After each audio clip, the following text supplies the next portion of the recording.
Jimmy and JoAnne, welcome back. Tonight we're going to have another episode of Unseen Libya with Jimmy and JoAnne Moriarty. How are you doing tonight? Great. Good. Thank you, Jason. Good to be with you. It's such a strange dichotomy because it's always so nice to see you guys, but I feel like we're dealing with a subject that's so hard to talk about, but we must talk about it. People who are regular viewers of the show are going to recognize Jimmy and JoAnne as the Libyan war whistleblowers who are the only people known to have escaped the clutches of Al Qaeda. They've got a website that you can visit called LibyanWarTheTruth.com, and they're posting updates frequently with information that they're getting directly from the tribes. If you are seeing Jimmy and JoAnne for the first time, you may want to order their DVD, Escape from Al Qaeda. It tells the tale of their exodus from Libya, how they were captured by mercenaries who were paid to kill them, and the only way they escaped was with their wits and by paying these mercenaries more to let them go. People who want to purchase the DVD can go right onto the website. It's $15 and it's going to be shipped to you in the United States for $5. If you become a sponsor of Jimmy and JoAnne on their Patreon page, patreon.com/James and JoAnne Moriarty, you're going to get free shipping on the DVD. Jimmy, JoAnne, tell us a little bit about what we're going to be discussing tonight when we go live at 8:30 p.m. Eastern on our Patreon sponsor-only show. This show is going to be about Dr. Saif al Islam Gaddafi. He's the second son of Muammar Gaddafi and really the heir apparent to the leadership in Libya, if he can ever get there. Who he is, what it is about him, how he's been attacked by Western countries, and because they fear him. He's so well liked and respected in Libya.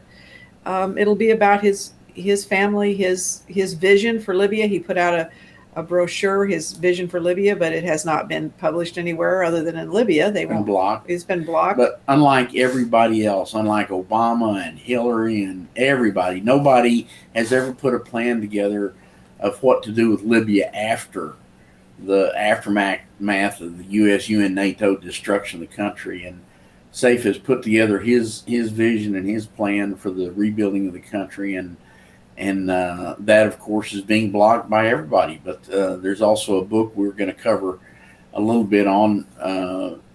We've been trying to put this program together for you, Jason, for several months, but the hard copies of the paperwork never got to us. It was blocked at the border, FedEx or DHL or whoever. And so we never got them. So we've got email copies and we've got pictures of the book cover. But we're going to discuss all that in detail. It'll be a very interesting show, so the folks will get to know who Saif is and what his vision of Libya is. Believe me, the world does not want anybody to know who Saif al Islam is. They target him all the time, but we're going to tell who he is and what the Libyan people think about him and and what his dream is for Libya. It's interesting to hear about how that information didn't reach you. I mean, I can't say that I'm surprised. We had a conversation with Captain Dan Hanley a week or so ago. He was a United Airlines whistleblower after 9/11, revealing that all of the promised cabin upgrades hadn't been fulfilled. And when he started blowing the whistle, United went to, and the Pilots Association went to great lengths to get him sort of pushed out, and he's living out of the country now. He told us when he returned to the United States, they pulled him out of the TSA line and they said he's on a red list.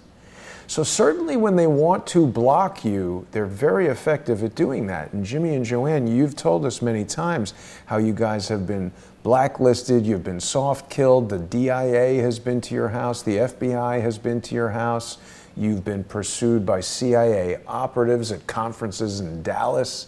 You've had your computers attacked, you've had your businesses destroyed, you've had your bank accounts taken from you.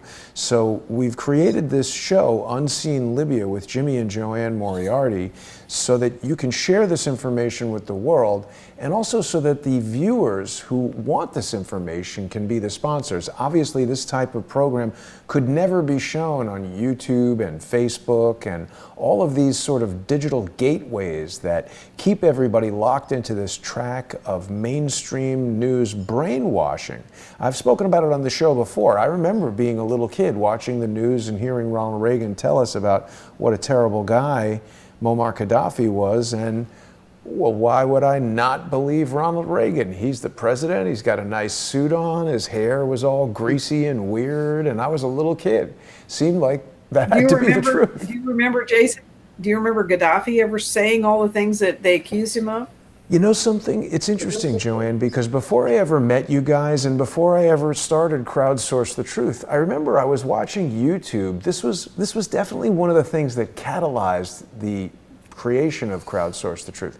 I was watching YouTube and a video of Gaddafi at the UN speaking in English very clearly, very articulate, talking about the gold dinar, and I was like, wait a minute, this is sensible what he's saying. This guy's, I mean, it's like they try to demonize anyone who they want to be considered the enemy, so that when you hear that their kids got blown up and he had a bayonet stuck up his butt and he was, you know, brutally tortured and killed, they want people to cheer that and laugh at it in the way that Hillary Clinton does. But the fact is, he was a man, I don't really know anything about him. I'm sure some people disliked him, but that's the case with everybody.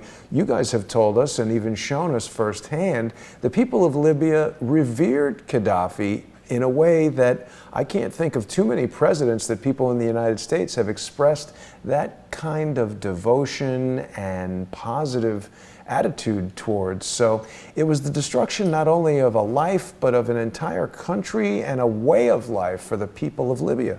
Yeah. He couldn't be bought. That was one of his reasons they took him down. Wow. Well, it's a brutal story and it's difficult to contemplate, but when you two lay out the firsthand testimony, you show us the photographs that you've taken, you're bringing us the insights of tribal leaders. We've even had guests on the show from Libya. So it's a really unique type of program that you aren't going to get anywhere else. And for people who are watching us right now on either YouTube or Periscope or any of the still available free channels to us, I hope that they'll join us at 8:30 p.m. Eastern on patreon.com/James and JoAnne Moriarty, patreon.com/crowdsourcethetruth, and subscribestar.com/crowdsourcethetruth. So far, this has been a good way for us to share this information. I guess the audience is small enough that the digital overlords don't yet quite find it in their interest to suppress it completely. So it's still a good way for people to access the information while keeping independent journalism sustainable and allowing Jimmy and JoAnne to get this information out without being totally financially crushed. So Jimmy and JoAnne, anything you'd like to add before we wrap up this little preview and make our way over to Patreon? No, we hope everybody gets some insight into who Saif is and what his ideas are and his vision for Libya. He's not a criminal. Yeah, he's not a madman. He's not a terrorist. Mm. And you guys Those have are the told us guys that are there now.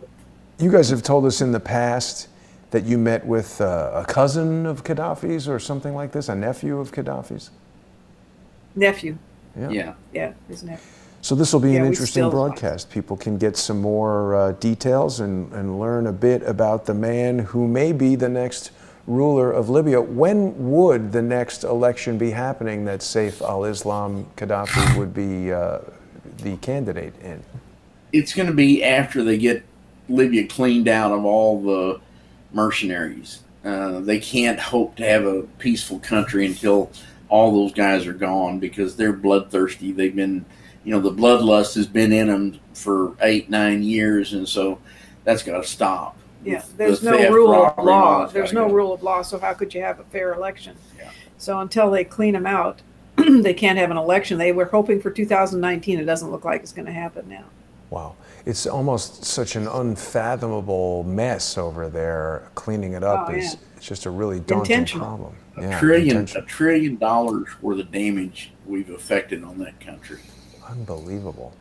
And even that must have cost several $1 million to do, between, you know, sending people there and launching bombs and things like that. So it's just a horrendous. Well, it was all Libyan money. Horrendous waste of life They and use resources. Libya's money to destroy Libya. It's a cute trick. Wow, unbelievable. Well, I hope that people will join us for this conversation. It's going to be another fascinating episode of Unseen Libya with Jimmy and JoAnne Moriarty. We'll see everybody on patreon.com/James and JoAnne Moriarty, patreon.com/crowdsourcethetruth, and subscribestar.com/crowdsourcethetruth at 8:30 tonight. See you there. Thanks for watching, everybody.